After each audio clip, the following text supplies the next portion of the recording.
Good evening. We will move right into tonight's workshop item, the fiscal year 2027 proposed budget for general funds, and we will start with Town Administrator Rachel Glayton.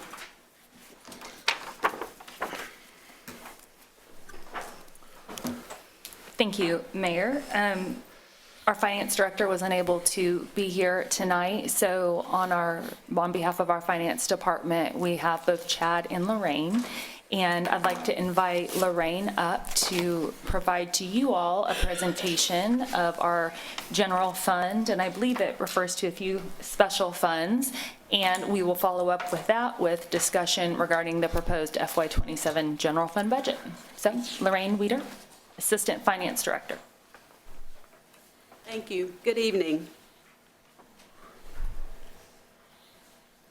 Yes, I'm trying to see the charts. Aha, there we go.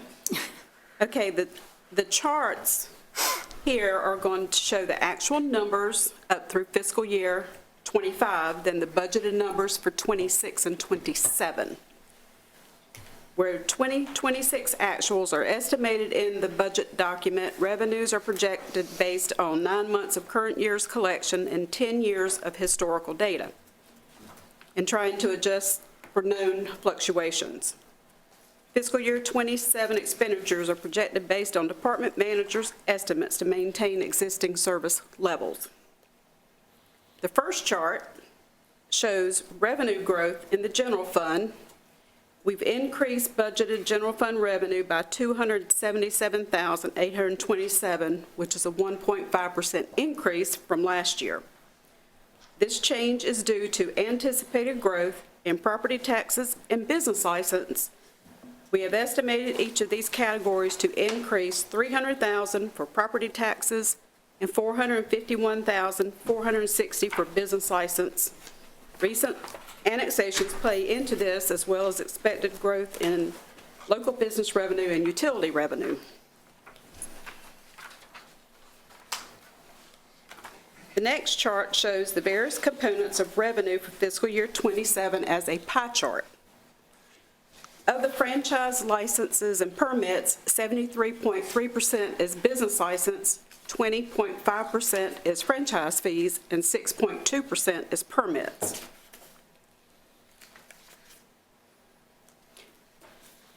The next pair of charts shows general fund expenditures. As the town has grown, expenditures have also grown. This chart shows the growth of general fund expenditures over time.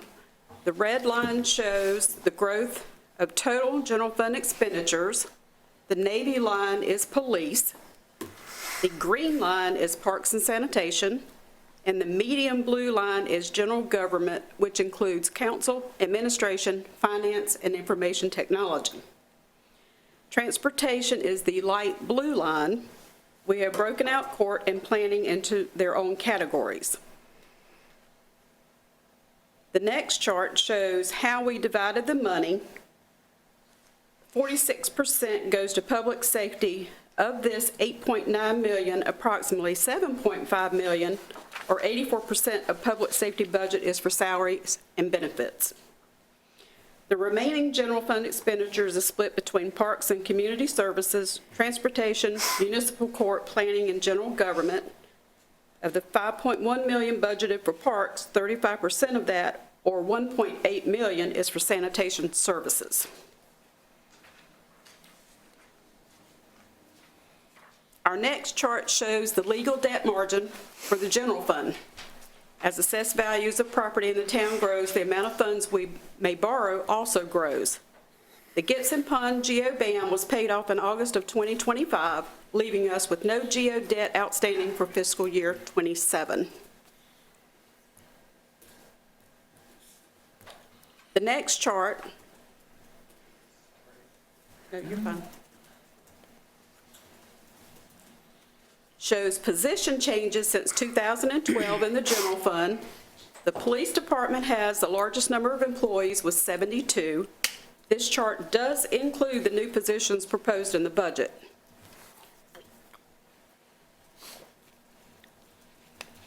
Our next chart shows hospitality growth since 2016. And the final chart shows impact fees revenue since 2019. Thank you.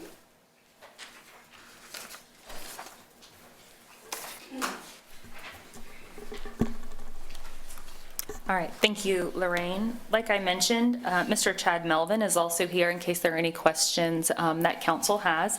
The proposed budget that's in front of you does not include a millage increase. We do have a 2% increase for the various fees that are already established within our budget, permit fees, et cetera, those sorts of things. I'm happy to answer any questions that council may have. Our directors are here as well. Should anyone have a specific question for a director related to a department? Mayor? So- Oh, go ahead. Sorry, I'm going to start out. First of all, Rachel, I want to thank you and the staff and all the department heads are working so hard to bring us this budget. We appreciate that very much, and keeping no millage increase for us. I am happy to see that we were able to do a few of the positions that we were not able to do last year in here, and supporting some of our departments that need some extra staff. And I think it's very important that we do what we can to maintain our staff and to keep them. And this is a balanced budget? Yes, Mayor, this is a balanced budget. Okay. Okay, Jenny? Oh, yeah. One thing, it looked like we were increasing from 2026 our operating expenses by like 8%, but our revenue only at about a 1.5%. Is there a reason for that difference? Sure. So our operating expenses incorporate more than just general fund revenue. It can include special fund revenue. So that's going to be impact fees, that's going to be hospitality tax, local and state accommodations tax, our alcohol funds, that sort of thing. Okay. You finished, Jenny? Yeah. Okay.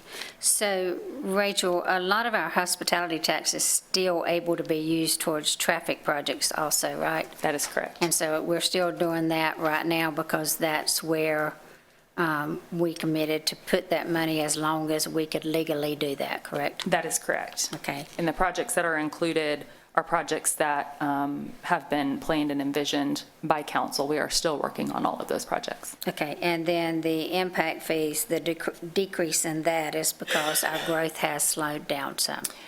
I would say so, and of course, these are projections, just because, let's use single-family housing, just because we have single-family units approved in the pipeline, we don't charge those impact fees until the building permit is pulled. So a lot of that revenue is a delayed revenue, if you will. Okay.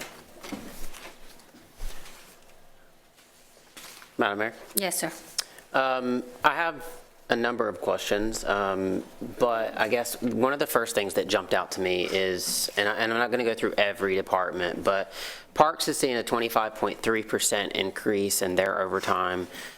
Building maintenance specifically saw a 638% increase in overtime. IT is seeing a 200% increase in overtime. Transportation, a 62% increase in overtime. So that is a troubling sign to me. It signals, at least from my perspective, is our staff being overworked. Now, I want to say I understand some people just want the overtime hours. But my question would be, are we adequately staffed? Have we evaluated that to ensure that we are not overworking people? Are we requiring them to work too many overtime hours? Do we have the resources that we need by department to alleviate some of that need for overtime? So I think the answer to that question is going to be different based on each department, and I'm happy to invite the directors up if they'd like to provide specific examples. Let's pick on transportation, just for example. We do have 2 requested new positions in the budget for transportation, while one is an admin, another is a road tech position. It also includes an upgrade of an engineer position that's already budgeted and unfilled. I'd be happy to invite Jeff to come speak to the parks, because if I had to guess, what you're seeing is an increase related to what is previously different areas not providing backup services and providing overtime. What you're seeing, maybe that spread across multiple individuals, but I'd have to request Jeff for that if you'd like some additional information. Would you like Jeff to come up?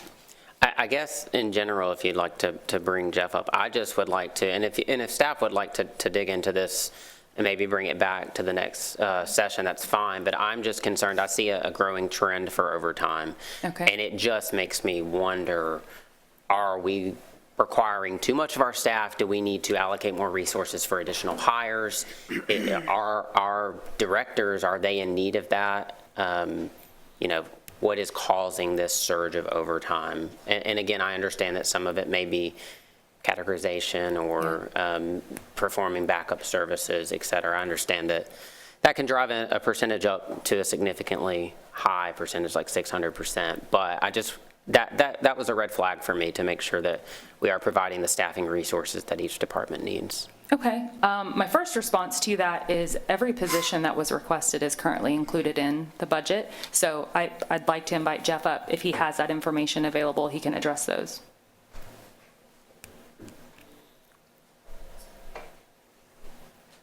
Sorry to put you on the spot, Jeff. That's all right.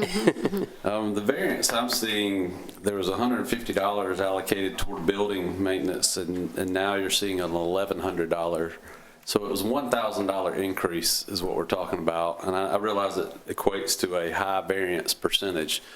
But this is just folks responding if there's a rental in this building and there's issues that occur and they have to report. We've had clogged toilets, broken water lines, anything such as that they'll report to. And finance keeps those numbers for us. I don't request those numbers at the start of the year. The parks budget is pretty similar, but we are being asked to do more at the amphitheater, and a lot of those hours are accumulated there. And those staff also respond to any inclement weather issues as well, so we are bound to whatever storms come about for those guys to respond. Those are your guys that are clearing streets and whatnot for storm debris. I could say the $1,000 sounds better than 110%. Yeah, and I recognize you can't always look at the percentage. I saw the dollar amounts. So I guess what I would ask you, I'm going to put you on the spot, and I do this to Randy sometimes, or chiefs especially. In this budget request, do you have what you need staffing-wise? Can you confidently say that? Is there anything that you need that's not included in this budget?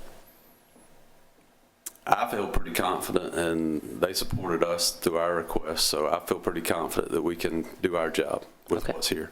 All right, that's good to hear. Thank you. Again, I'll yield for other questions. I have other questions, but I don't have to hog the time. anybody else have any questions? Mayor? Yes. I have a question for Randy.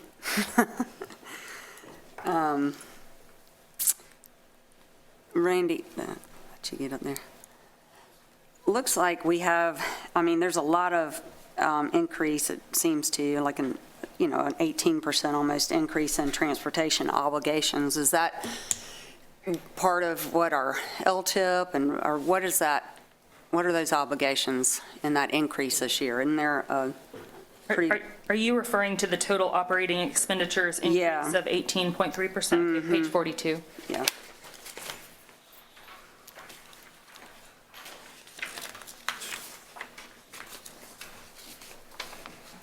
So, that's the page I don't have.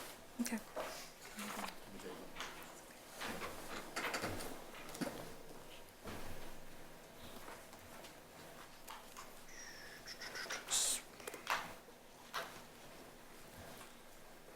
Talk about being on the spot. Yeah, it's like at 261,000, something like that. So for example, our signal supply budget tripled. That is where we are now obligated to pay our in-sync rhythm. I believe that that's what's baked into that number. We have to pay a per signal maintenance fee for each of our signals that we maintain that have the in-sync rhythm adaptive on it. It's a change of, we used to be a pay-as-you-go, and they've eliminated that option.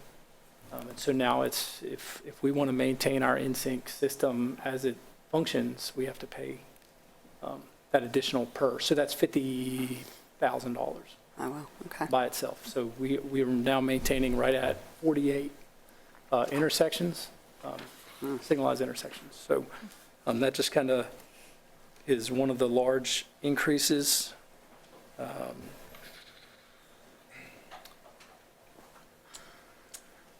Randy, I'm concerned about y'all's fuel increase with the way gas prices are right now.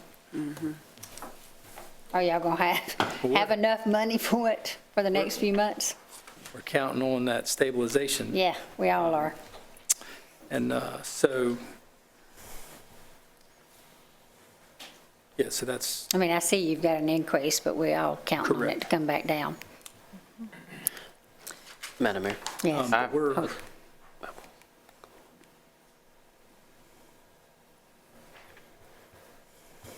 So we have other increases related to repairs and equipment. For example, repairs of our street sweeper, it's a year 2021 addition.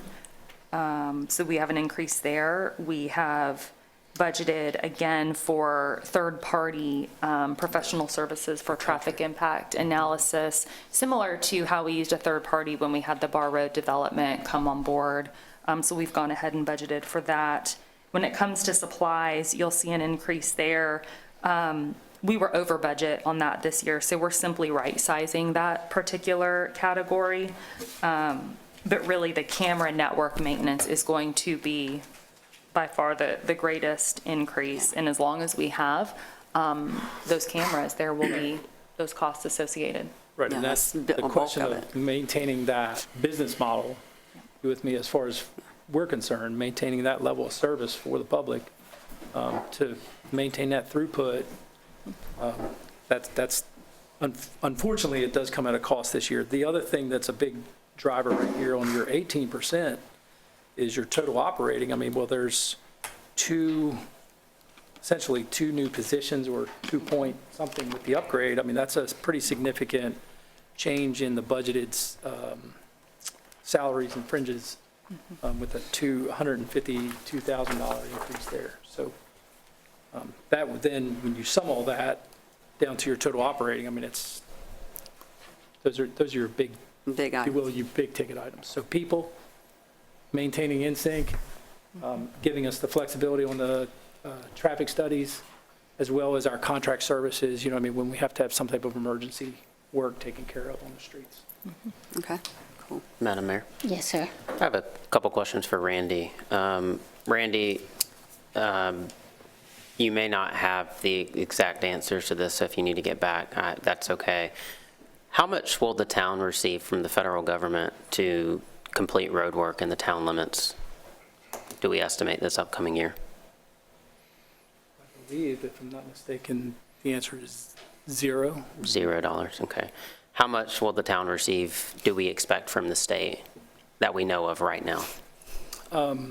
We've got the Old Cherokee project right at $500,000. And, Any reimbursable? and our signal reimbursables, we do get back right around $100,000 from our local DOT district. So around $600,000 from the state? It's a reasonable assumption without, I mean, just off the top of my head. What about from the county? I don't know exactly the amount, but, I mean, $100,000 to $250,000 kind of depend upon like, we were just awarded $60,000 for additional concrete work on our pavement program that we're working on, so, like that, those types of funds just kind of, I hate to say trickle in, but as we request, they consider our request, and generally, we make a compelling argument. So, but to guess, I mean, we're $100,000 to $250,000.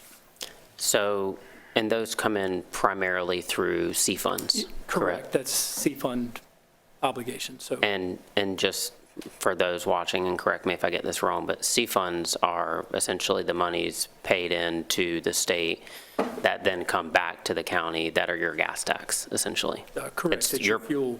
It's the portion of gas tax that we get here in the town. That is correct. Do we have any idea of how much money is collected in town limits for gas tax? I mean, we could find out, but I don't, I imagine it's a substantial difference between what is collected versus what we actually receive back. Probably. it's a fair evaluation. Okay.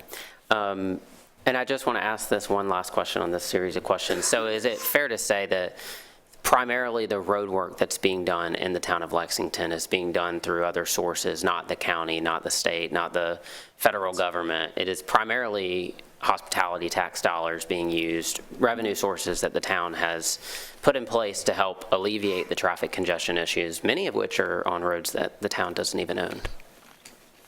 Generally speaking, yes, the projects we're doing, hospitality tax funded. There are a few other fund sources. However, the lion's share of the big work is certainly hospitality tax based. Okay, great. And then I just had one other question for you on a line item that I noticed. There's on page 49, there's a contingent capital purchase for the rebuild of I-26 intersection for $150,000. What is that? So we're carrying that simply so that we would manage it, but it's to essentially rebuild the signalized intersection at I-26 and 378. Down by Lexington Hospital. Correct. Now, the way that would work is ultimately we fund and then we get reimbursed through the SCDOT but we're responsible for it through our SMA. We have to basically manage it, put the bid out, do the design, all that kind of thing. We are essentially the SCDOT signal shop for that signal. So the monies would be spent out, but then we would expect to receive those monies reimbursed to us in return for managing the intersection. Correct. So again, large-scale projects, whether some intersection is, just in disrepair or is damaged by something that's not insurance-related, the SCDOT, because they own the signal, they will reimburse us, but we have to be the lead. Got it. Okay, thanks. That's good context. I had no clue what that was. Randy, before you leave, and I think we're looking at some of possibly doing that with the county too, that they're working on some red lights in their area that would be synchronized with ours. Yes, I think that. We have spoken with some of them, and they're working on that too. So, and I'd like to ask you this. I know you work closely with our grants writer. We're always looking for grants that we can do sidewalks and bike paths and stuff like that, correct? That is Always. correct. We are always I got a looking. call before I came tonight from a lady that's fixing to deploy that would like to make sure that we are working on that regular. So, Yes. and I know that Marty Hartley wants sidewalks in that area, and we need to get Paula to give us some money. We're trying to find some money, so. But and I think that once we have our sidewalk and trails and plan completed, that will go a long way to supporting applications for additional funding as they become available. Okay. Mayor, Yes, sir. Randy, I know we service 48 intersections.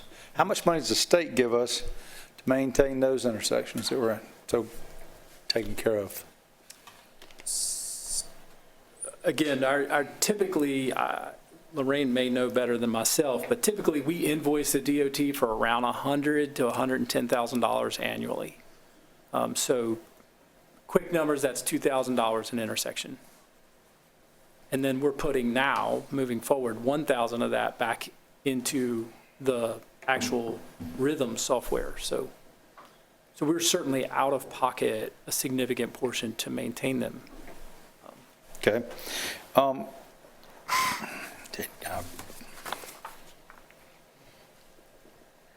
Under equipment rental, you went from 11.5 to 21.350.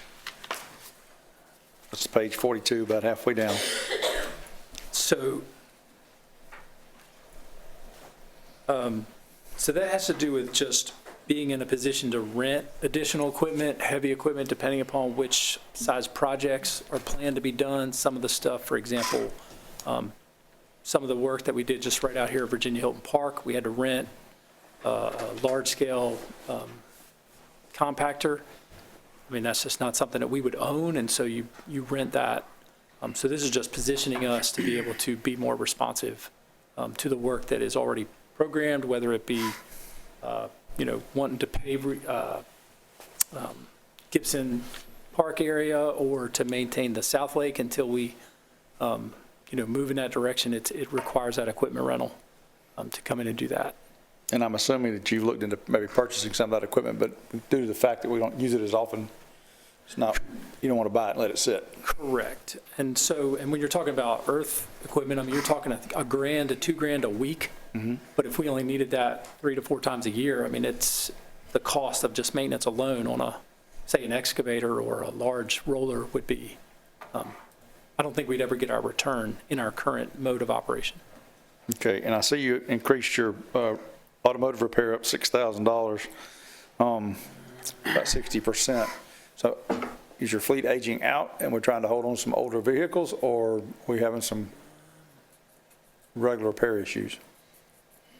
Are we looking at the, This page. It's,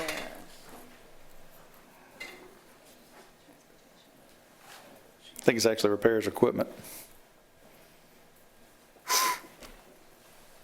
rental equipment repairs automotive? 42? We have, so the sweeper that we bought in 2020 requires all the brushes, brooms, vacuum hoses to all be replaced. So we put that in there to replace all of that. Okay, and then shop trailer rental, $8,400. Yes, sir. Did they fix the roof? Yes, they came and fixed the seals around the windows, et cetera. But obviously, that's a temporary condition. And then Barn Hill pump rental is something new. What's monthly pump rental? Is that for the trailer? It's for the Yeah, trailer. it must be for the trailer. Yeah. Item 58 on page 43. Yeah. Yeah, anything Barn Hill is the number of times we have to pump the temporary septic tank that's associated with the trailer. So that's where that cost is. Okay, so we don't have permanent access to sewage over there. No. Okay, And it was never planned, I mean, to be this. and I'm, if I remember correctly, you're asking for another position in the budget, correct? That is correct. I don't see the vehicle for that person. Do you have an extra vehicle that you're going to? The position would be the road tech, Okay. which they would work with the crew trucks that we already have. Okay, So there's not a specific vehicle to that staff. okay. All right, that's all I've got. Thank you. Okay. Madam Mayor, can I ask another question of Randy? Sorry to keep you on the spot. No? So I think we can all agree, the number one thing that we hear from our citizens is fix traffic in the town. And I will be happy to say I think you're doing an excellent job, Randy. So thank you to your staff and you. But I just wanted to make sure I heard you correctly. The number one concern of our citizens, transportation, and you're working out of a temporary trailer, which I knew that, but you don't even have permanent sewer. We have to pump your sewer out. I mean, correct. It's a temporary mobile trailer, and that's how we, All right, well, that bothers me. I will personally say, I see in the capital improvement plan that we're looking at a new signal shop and facility investment for you. I believe it's around $2.5 million, is that's that what I correct? understand was allocated, yes. I will be happy on the record that I would like to see us make that happen. It's the number one concern for our citizens. If we're going to prioritize traffic, we need to make sure you have somewhere to work out of. That is giving you the space. That said, being that we are making that allocation in the capital improvement plan, what would you suspect a timeline would be for us being able to do something like that, get you a permanent facility? Maybe that's not a you question, maybe that's a Rachel question. And I'd be happy to attempt to answer it. Go for it. It just really depends upon what opportunities are presented. And so that, like, we're a government, if you will, I don't want to say public works, but essentially that's how we operate. So we don't have to have brand new. So if something was available on the commercial market that made sense and fit the dollars, I think that would be potentially a wise direction to go. However, if something like that isn't available in the location that we really need in order to respond effectively, I think that, obviously a new build would have to be considered. And so those two paths would certainly take completely different timelines. But anywhere from a year to 2 years, probably even, because we don't currently have not identified a specific location as of today. Who is responsible for doing that for you? Because you're busy. So I don't know that you have time to be doing real estate too. Who's taking the lead on that? So it's really a joint effort, and we've spoken with council before by identifying and working with a Realtor to assist with that. Okay. I don't have any more for you, Randy. Well, thank you. Thank you. Madam Mayor, Yes, sir. first of all, thank you, Rachel and staff, for all of your hard work putting this together. I had a quick question. I just want to get a thumbs up. Chief, are you happy? Are you copacetic with this budget? Oh, yes. Okay. Because if Chief ain't happy, ain't nobody happy. I want to make sure that we're taking care of Chief. I'm happy that we're getting the renovations that we talked about. And I can't remember how long ago that was presented to us. So I'm certainly happy we're getting that done. That's gone up Yes. substantially since that. So it makes sense for us to go ahead and get it knocked out because it's never going to go back down. Correct. The quick question for it, did we bid that out? We did not. So we have an engineer's estimate, Okay. which was developed in, I believe, August of 2024. So it's coming up on being 2 years old. But no, we have not bid that out. Okay. We also have not further looked at it to refine, to value engineer, to reconsider anything. That was the initial cost estimate that we presented to you all. Okay. I just want to make sure that we were being wise with that. Obviously, Sure. getting that in the budget is essential so that it's going to get done. Do we have an ETA on when that project will start and how long it will take? We don't at this time, so it's represented as a placeholder in the budget to bond the funds. Okay. So we would need to sharpen our pencil, put it together, and we would come back to council when we would need to purchase, whether it's a bond or a shorter-term financing through a bank. Okay, perfect. Awesome. Thank you. You're welcome. So Rachel, will we bid that, especially the evidence room and everything, with it being a specialized, is there people that do just police department, stuff like that, that make sure? We would bid it out. Okay.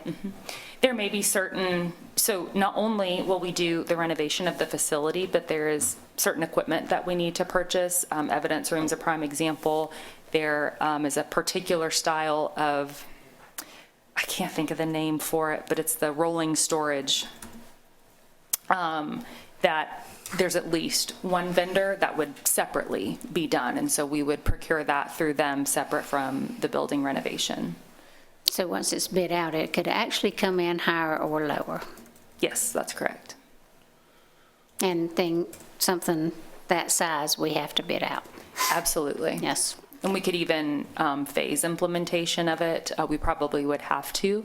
You'd see some shifting of folks for temporary work locations while we are doing the renovations. Okay. Anything else, Will? No, ma'am. Anybody else? I'm not going to let you hold this date. Hold on a minute. Let's see if anybody else has anything else. One thing, Rachel, I did notice that there were There was a big jump in legal fees.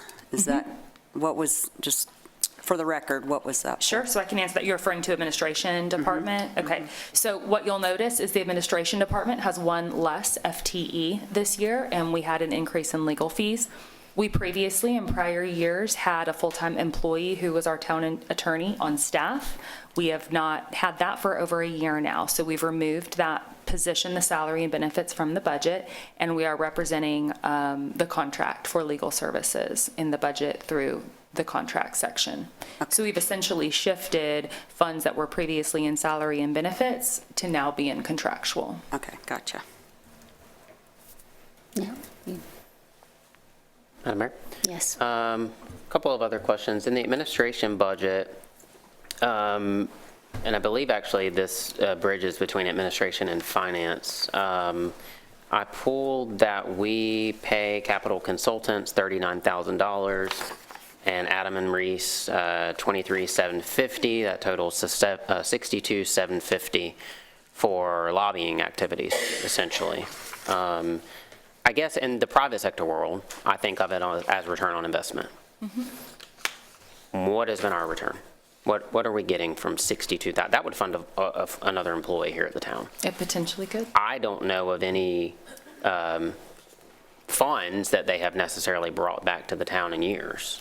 So, and I know personally, like I've been up at the State House doing my own advocacy, so could those dollars be better spent elsewhere? So that's a question that I would have for council. These are two long-term contracts. They predate my being here, and a couple years ago, we did discuss this.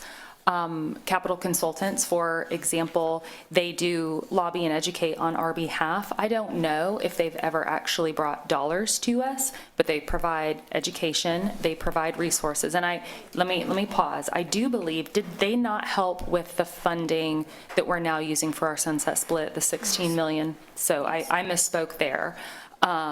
So Annie, who was our facilitator last year, she provides other type of support services to staff, as well as the education and advocacy. Adams and Reese does something, I should mention, Capital Consultants is solely at the state level, whereas Adams and Reese assists us at the federal level, primarily. So, and I will say that I'm aware that Adams and Reese did help us with the, I believe, proviso to reappropriate the funding from the fiscal year 23 budget to the fiscal year 24 budget for the sunset split. Yes. I'm aware of that, so certainly to their credit. But do you feel as though we're getting $62,750 of benefit out of these two lobbying organizations or advisory? I'm unaware of any education really that they have provided us for that type of value. Could we not pay them on an hourly basis or something? I'd have to go back and evaluate that, and if council is so interested, if we need to look at renegotiating the contract to a different type, I can certainly look into that. It is fair to say that there are staff positions that are unable to be funded until the January 1 start date because not sufficient funding was there when we were trying to balance the budget, essentially. So correct. freeing up some of these dollars would potentially allow one of those positions to be staffed. You're earlier. correct, and if that's the will of council, we can do that. So Rachel, haven't they helped bring some funds for chief and stuff before, though? I mean, don't they bring some law enforcement type funds? Some of them do.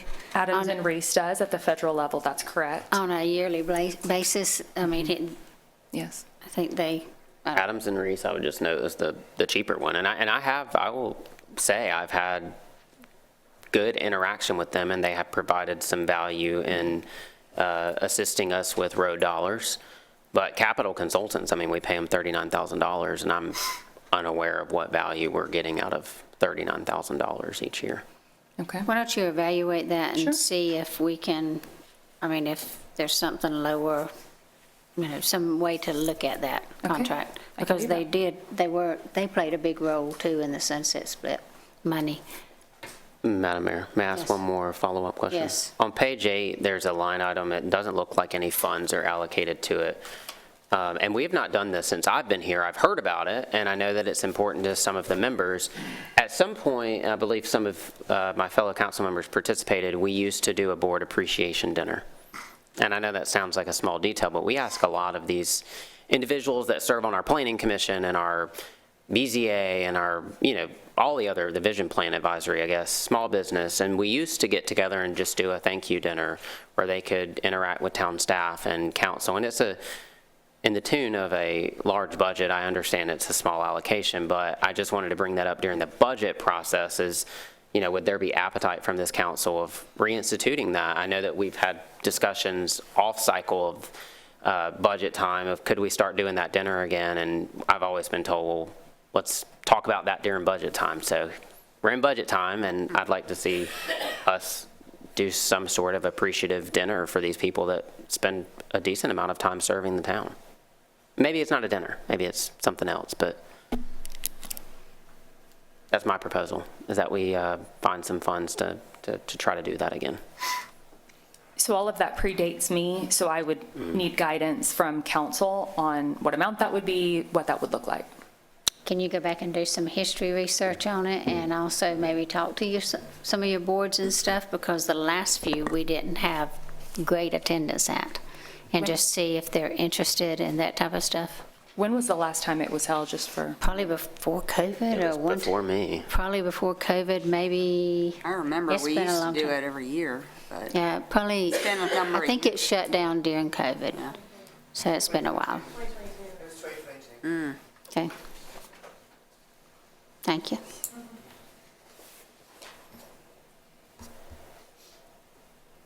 And what it normally was, Rachel, was at Gibson Vine, and it was a oyster roast / barbecue. Okay. Thank you. You're welcome. I'd just like to know if we could do something like that. Seems like a nice thing to say thank you to people. Anybody else have anything?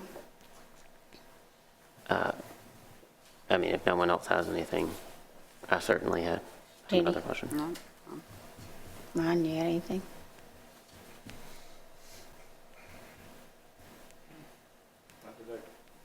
Go ahead.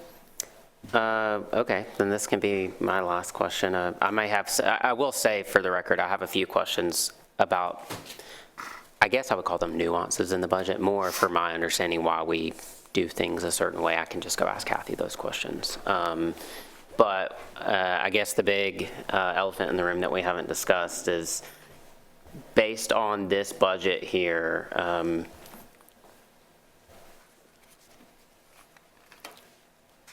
had written down a better question to word this, but we're increasing total salaries and fringes by about 5.5%, right? Now, I understand some of that is because of new positions being added, et cetera, but can you walk us through how much these increases are cost of living versus merit, what all that includes? So total compensation package includes annual salary, 2% cost of living, fully funded merit increase, all salary and benefits to include healthcare. Is that what you're referring to, Councilman?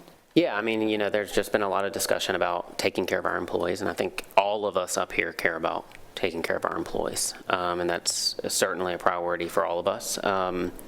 So I hear you say a 2% cost of living adjustment is included in this budget? Yes. That's correct? Yes. So I would point out that that matches what the state is proposing in this year's budget, so we are on par with them. And I believe several other municipalities around are also proposing a 2% budget, or cost of living adjustment. And then we've also had the conversation around merit raises and merit bonuses. So that would be fully funded in this budget proposal as well. Yes. Fully funded at the level of last year. So we have fully funded the merit pay increase per our pay and compensation policy, and would you like to know how much we budgeted for bonuses? Is that what you're referring to? We don't have to go into dollar values. I think that would be up to our department heads of how those are allocated. But more, I just wanted, on the record, it to be stated that we are fully funding cost of living adjustments, merit raises, and merit bonuses. Yes. Okay. That's what's included in the proposed budget. All right. Thank you. Yes, sir.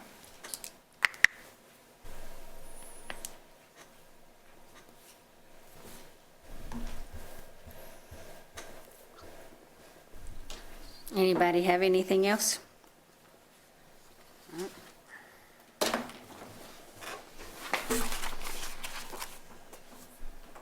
Mayor, Yes. I'd like to point out one more thing. You'll notice if you turn to the capital pages, there are certain items that were requested for the FY27 budget that we are actually able to cover in the current FY26 budget. So they're labeled individually, and we're able to achieve this through a variety of things such as salary savings, cost underruns, et cetera.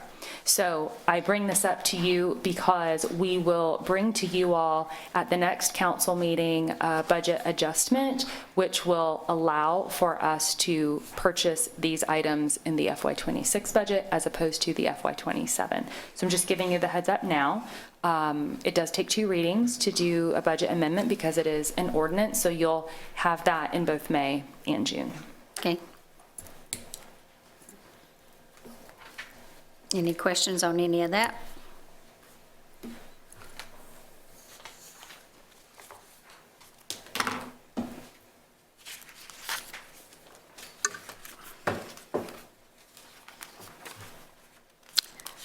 So,